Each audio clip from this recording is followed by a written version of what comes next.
In the heart of America, in the bustling city of Indianapolis, a chilling specter looms. Two seemingly unconnected women, both in their 50s, found lifeless on the very same road within days of each other. Their lives brutally extinguished in a strikingly similar manner, leaving a community on edge and law enforcement grappling for answers. On a cold winter's morning, January 27th, the city was jolted awake by the grim discovery of 58-year-old Shannon Lassere. Her lifeless body lay in the parking lot of a dentist's office on the city's Far East Side. Merely days later, on February 1st, Marianne Weis, 52, was found in an eerily similar setting behind a strip mall nearby. The Indianapolis Police Department sprang into action, immediately characterizing both cases as homicides. Yet the specifics of how these women met their untimely end remain a closely guarded secret, known only to the investigators and the perpetrator. Despite the chilling parallels, the authorities have yet to find direct evidence linking the two murders. Acting Police Chief Chris Bailey, during a news briefing, underscored the need for public cooperation.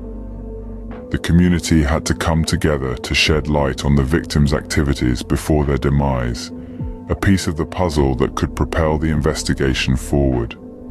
In the wake of these shocking events, the city's Far East Side has seen a significant increase in police presence. Uniformed officers patrol in vehicles and on foot, their determined faces a reassuring sight to the anxious residents. Detectives canvass the area, knocking on doors and probing for any shred of information that could lead them to the killer. In this concerted attempt to solve the mystery, the Indianapolis Police Department has joined forces with a county forensic services agency. Together, they are striving to extract any meaningful forensic evidence from the crime scene.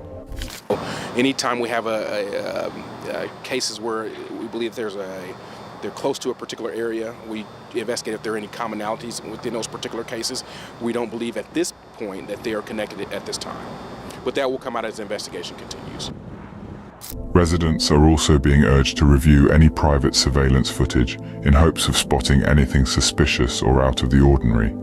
The haunting similarities between the cases of Shannon Lassere and Marianne Weis stir a chilling question. Are these killings the work of a serial perpetrator?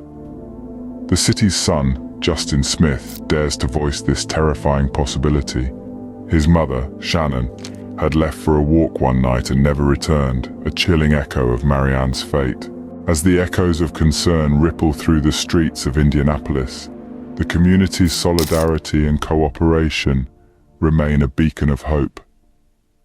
The unsettling realization of a lurking threat only strengthens their resolve to bring justice to Shannon and Marianne. Remember, your information could be the key to solving these heinous crimes. If you know something, say something. Contact the authorities. Together, we can ensure that real crime leads to real justice right now. While we were filming the video for this case, there was a break on who the killers were. So we have for you that update now. In a case that has rocked the community, Indianapolis police have made a significant breakthrough. David Hiner, 30, has been arrested and charged in connection with the slayings of Shannon Lassere, 57, was found dead across the street from her home on Mitoffer Road on January 27th, and the body of Marianne Weis, 52, was discovered on the same street on February 1st. Both women had been brutally stabbed to death. Witnesses reported seeing Weis leaving with a man down the alley of a pub on the night of her death. Despite concerns from others about her safety, she responded, "He's okay, he's family," before walking away. IMPD officers arrested Hiner after obtaining a warrant to search his apartment. Inside, detectives found blood-stained shoes and clothes soaked in bleach or stained with blood. Preliminary tests matched the blood on Hiner's shoes with that of both victims. Hiner, who had been on probation since September, had spent the past 10 years in prison for aggravated battery. With the arrest of David Hiner, the community can now begin to find closure. but questions remain about what drove him to commit these heinous acts. As the trial unfolds, the city of Indianapolis stands united in its quest for justice and healing.